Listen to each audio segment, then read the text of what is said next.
Olá, aluno, olá, aluna, tudo bom com vocês? Espero que todos estejam bem. Aqui é Alfredo, professor de ensino religioso da Escola Barão da Rifaina, e hoje nós vamos fazer a semana de número 6. O tema de hoje é a liderança e direitos humanos. Hoje vamos falar sobre o papel das principais lideranças na promoção dos direitos humanos. Para isso, vamos estudar sobre Nelson Mandela.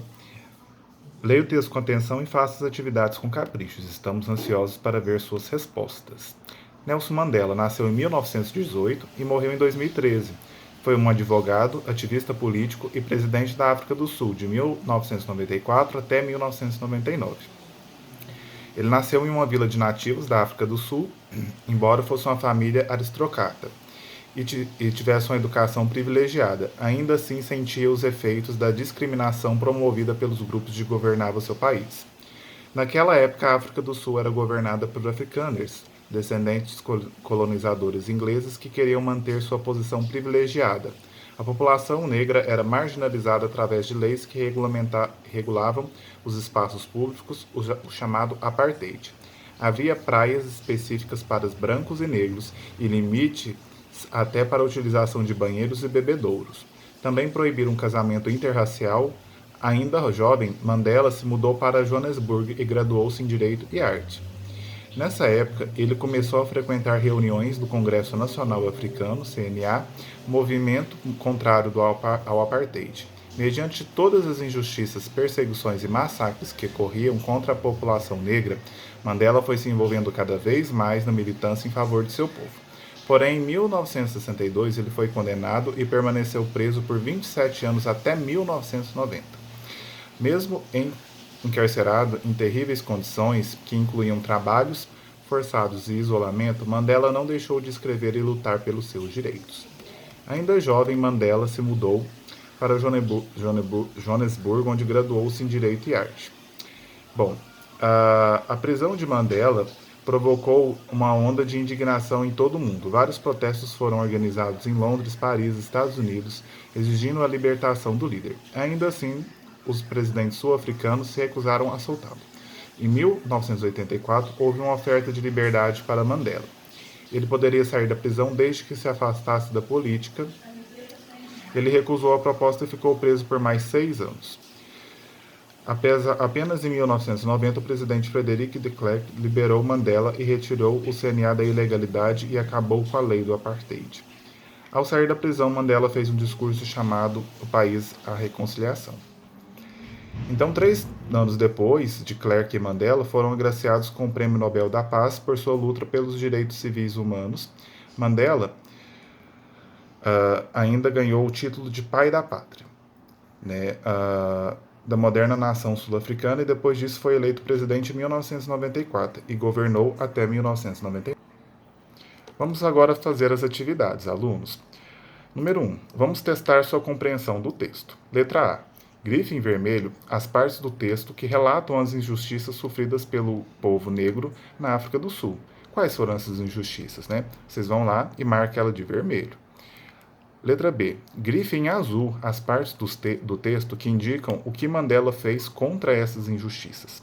Então, qual foi os atos que ele praticou ali? Vocês vão lá e marquem ela de azul. Letra C. Grife em amarelo as partes do texto que indicam o que fizeram com Mandela por causa de sua militância. Então, o que o Mandela sofreu nessa militância dele, nesses atos que ele praticou em prol, né, do seu povo? Quais foram as consequências para ele? Aí vocês têm que marcar de amarelo. Letra D. Grife de verde as partes do texto que indicam que Mandela não estava disposto a desistir de sua luta. Então, qual que é aquela parte lá que fala que ele teve uma negociação? Aí vocês vão lá e vão marcar ela de verde. Letra E. Grife de rosa as partes do texto que indicam a vitória de Mandela e o reconhecimento de sua luta. Então, de rosa ali vocês vão ver o resultado, né? O finalzinho ali, o que ele teve de vitória na sua jornada aí. Número 2. A história de Mandela pode ser apontada como um exemplo de espiritualidade. Justifique a sua resposta. Então, turma, esse exemplo aí de espiritualidade, por que que a gente pode considerá-lo assim? Porque vocês veem a luta de uma vida inteira da pessoa.